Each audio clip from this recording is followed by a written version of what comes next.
Salut à tous, j'espère que vous allez très bien, en tout cas moi ça va super, je vous fais cette petite vidéo qui est quand même ma foi intéressante.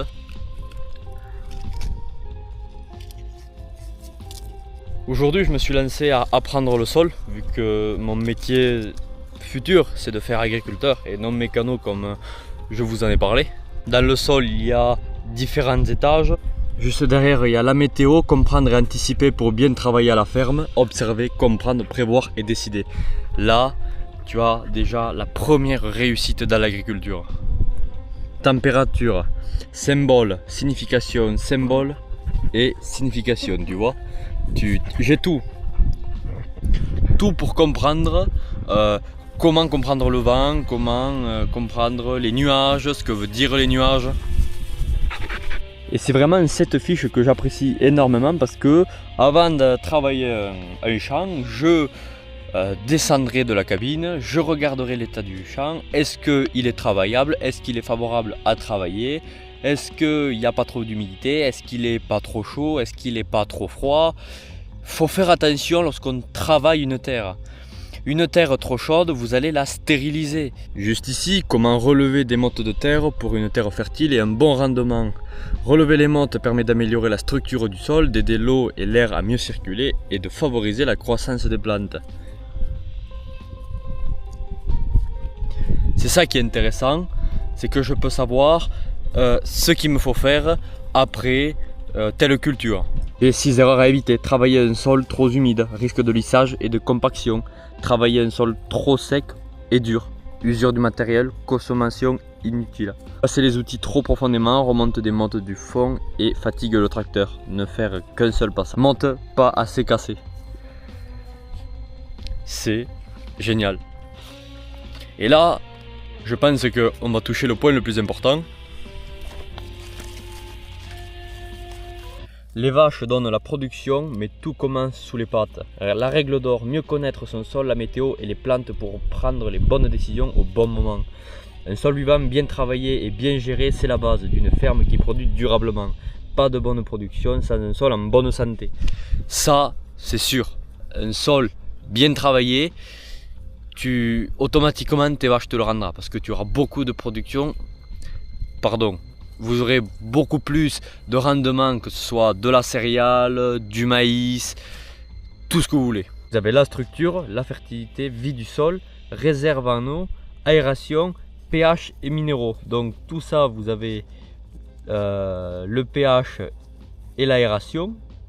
Ici et tout ça, vous avez la réserve en eau, vie du sol, fertilité, structure. Finalement, c'est pas si compliqué que ça à comprendre. La production, lait, viande, reproduction, santé, longévité, donc tout ça c'est de la production, est égal à rendement économique et durable. On m'a dit ce qui rapporte de l'argent, ce sont les vaches. Oui, je suis d'accord. Mais le maillon qui débute la chaîne de l'agriculture, si je peux dire ça comme ça, c'est le travail du sol. Sur cette feuille, il y a prendre la terre dans sa main, un geste simple qui donne déjà beaucoup d'informations. Prendre une poignée de terre à 5-15 cm de profondeur. Bon, là j'ai pas de profondeur, on va pas regarder. Observer couleur, odeur, présence de racines ou d'organismes. Presser légèrement dans la main, tester la structure et la texture. Et c'est là que je me dis que dans l'agriculture, c'est pas un métier où tu baisses ton outil et puis tu avances sans regarder. Le but de l'agriculture, c'est de travailler ton sol. Je peux vous le répéter 15 000 fois, c'est de travailler le sol. Mais proprement. Maintenant, il y a le labour. Le labour, le problème, c'est que ça te pète tout ça. Ça te pète les organismes vivants. Donc, ce qui aide un peu, c'est les ouvriers du sol qui permettent déjà une fertilisation du sol, qui vont faire déjà un peu d'engrais grâce aux excréments donc des vers. La matière organique, elle est déjà à 2% dans nos terres, elle est appauvrie. Donc, ce qui fait que si vous passez la charrue, vous allez encore plus l'appauvrir. L'eau et l'air, tout. Vous allez tout échapper, vous allez tout retourner et ça va faire de la grosse merde. Aujourd'hui, en 2026, dans l'agriculture, le but, c'est d'essayer de faire du non-labour. C'est une technique qui commence à apparaître de plus en plus. Et là, on m'a parlé de la mauvaise herbe parce que j'ai un endroit sur la feuille qui indique ce que veut dire les mauvaises herbes. Si je vous donne un exemple, si je veux regarder un peu ce qu'on a comme mauvaises herbes, celle-là, celle-là, celle-là, c'est le rumex. Donc, ce qui me dirait que c'est celle-là là-haut. Mais ici encore, on n'en a pas trop là, du rumex. Le coquelicot, je ne savais pas d'ailleurs que c'était une mauvaise herbe. Ah, le raisin d'Amérique. Raisin d'Amérique, ici on n'en a pas, je crois pas. En tout cas, là, il n'y a pas le pourpier, je vois. Véronique, Chardon, Chiendent, Ortie, ok.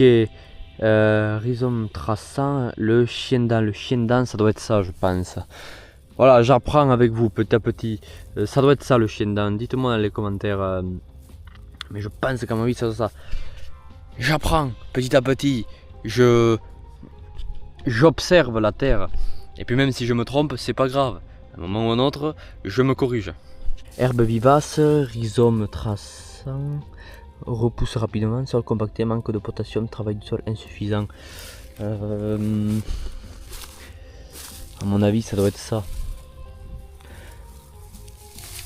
À mon avis, ça va être une herbe comme ça. Comme je vous dis, si je me trompe, c'est pas grave. Tout le temps, j'ai tout le temps pour... Alors j'avais pas vu en bas, à retenir les adventices sont des indicateurs naturels de l'état de votre sol. Observer, comprendre et agir plutôt que subir. Un sol vivant et équilibré est le meilleur moyen de limiter les mauvaises herbes. Bonne pratique générale, diversifier les rotations, couvrir le sol, apporter de la matière organique, réduire le travail du sol, favoriser la vie du sol, corriger le pH si nécessaire, observer régulièrement ces parcelles.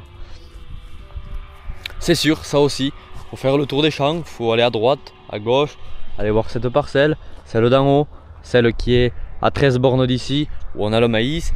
Le maïs malheureusement, c'est pas le meilleur. Bon, on a de la mauvaise herbe. Si on le laboure, le problème c'est que toutes les mauvaises herbes, on va les enfouir. On risque de foutre des mauvaises herbes dans le sol, sauf que le problème, il y a des graines de mauvaises herbes. Et là, après, elles peuvent repousser lorsqu'on va faire une céréale ou un maïs. Là, ça devient problématique. Ou contrairement, par exemple, passer le cultivateur, bon, juste comme ça, superficiel, on pourrait arracher de l'herbe. Ce qui est problématique, on risquerait de multiplier la dose de mauvaises herbes. C'est pas si simple que ça l'agriculture. Mais c'est fascinant à apprendre. Comme on parlait avec mon père, utiliser un fissurateur. Un outil spécial pour ça. Le problème, c'est un outil qu'on n'a pas, qu'on va devoir acheter. Enfin, moi je trouve ça super intéressant. Faudra que je me renseigne sur le pourpier, qu'est-ce que ça veut dire, qu'est-ce que ça signifie, vu que ben voilà, ce que tu as le sol, faut regarder. Ça peut être ça, ça peut être ça. Chaque mauvaise herbe qui pousse, ça dit quelque chose. Bon, je vais me rentrer un peu, on va aller manger nous, et je vous souhaite une bonne journée, un bon samedi, et je vous dis à la prochaine.